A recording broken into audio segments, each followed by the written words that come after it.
Hello అండి. Welcome to Pragna's kitchen. మీరు కనుక నా వీడియోని ఫస్ట్ టైం చూస్తున్నట్లయితే ప్లీజ్ నా ఛానల్ని సబ్స్క్రైబ్ చేసుకొని పక్కనే ఉన్న బెల్ ఐకాన్ని క్లిక్ చేసేయండి. జనరల్గా ఎగ్ పొట్టు అంటే అందరికీ చాలా ఇష్టం అండి. ఎందుకంటే దీన్ని ప్రిపేర్ చేసుకోవడం చాలా సింపుల్, ఇంకా టేస్ట్ కూడా చాలా బాగుంటుంది కాబట్టి. కానీ ఎగ్ పొట్టు చల్లారితే తినడానికి ఇష్టపడవండి, ఎందుకంటే స్మెల్ వస్తుంది కాబట్టి. కానీ నేను చూపిస్తున్నటువంటి ఈ ఎగ్ పొట్టు మీకు చల్లారిపోయిన తర్వాత కూడా అస్సలు స్మెల్ రాదండి, ఎందుకంటే ఇందులో ఒక ఇంగ్రీడియంట్ అనేది యాడ్ చేస్తున్నాను. సో ఆ ఇంగ్రీడియంట్ ఏంటి, దీన్ని ఎలా ప్రిపేర్ చేసుకోవాలో ఒకసారి చూసేద్దాం.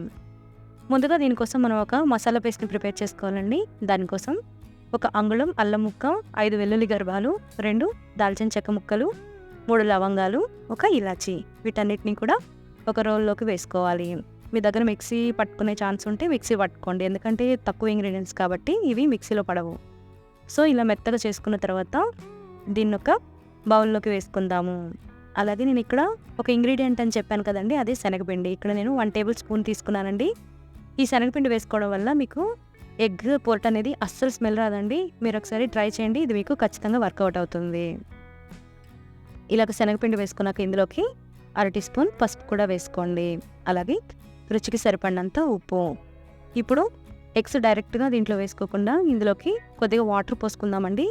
ఇలా వాటర్ పోసి కలుపుకోవడం వల్ల మీకు ఎగ్ అనేది త్వరగా కలుస్తుంది, ఉండలు కట్టకుండా. సో వాటర్ పోసుకొని ఉండలు లేకుండా దీన్ని బాగా కలుపుకోండి.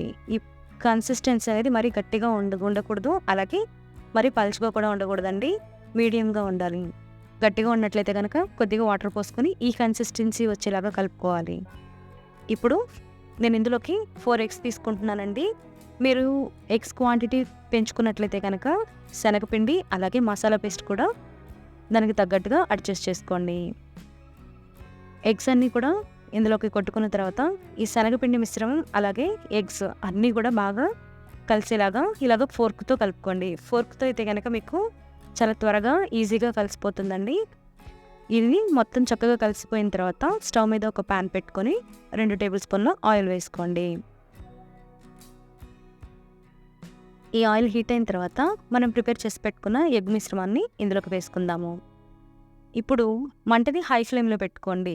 ఎగ్ పొరటు చేసుకోవడానికి మంట అనేది హై ఫ్లేమ్లో ఉంటేనే మీకు పొరటు అనేది బాగా వస్తుందండి. సో మంటని హై ఫ్లేమ్లోకి పెట్టుకొని ఈ ఎగ్గుని కొద్దిగా ఇలాగ స్లోగా తిప్పుకుంటూ ఉంటే కనుక మీకు ఎగ్ పొరటు అనేది లావుగా వస్తుంది, అంటే పెద్దగా వస్తుంది. మీరు ఫాస్ట్గా తిప్పేశారంటే కనుక మీకు పొరటు అనేది చిన్నగా వస్తుంది. సో మీకు ఎలా కావాలో దానికి తగ్గట్టుగా మీరు కలుపుకోండి.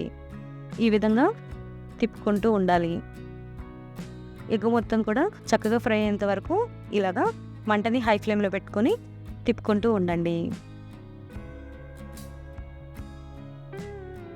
చూసారు కదండి, ఎగ్ పొరటు అనేది చక్కగా రెడీ అయిపోయింది. ఇప్పుడు ఇందులోకి ఆల్రెడీ మనం స్టార్టింగ్లో కొద్దిగా ఉప్పు వేసుకున్నాం కదండి. సో మీరు టేస్ట్ చూసుకున్న తర్వాత ఒకసారి ఉప్పుని చూసుకోండి.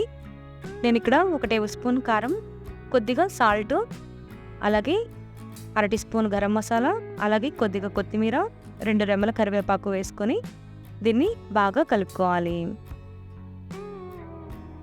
చూసారు కదండి, దీన్ని ప్రిపేర్ చేసుకోవడం కూడా చాలా సింపుల్. ఇంకా టేస్ట్ అయితే నిజంగా చెప్తున్నానండి, చాలా బాగుంటుంది. మీరు ఇది దేంట్లోకి నంచుకున్నా కూడా టేస్ట్ చాలా బాగుంటుంది.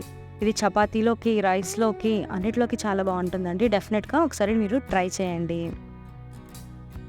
మరి నా వీడియో కనుక మీకు నచ్చినట్లయితే ప్లీజ్ నా ఛానల్ని సబ్స్క్రైబ్ చేసుకొని లైక్ చేయండి, షేర్ చేయండి. అలాగే మీకు నచ్చినట్లయితే కమెంట్ ద్వారా నాకు తెలియజేయండి. Thanks for watching.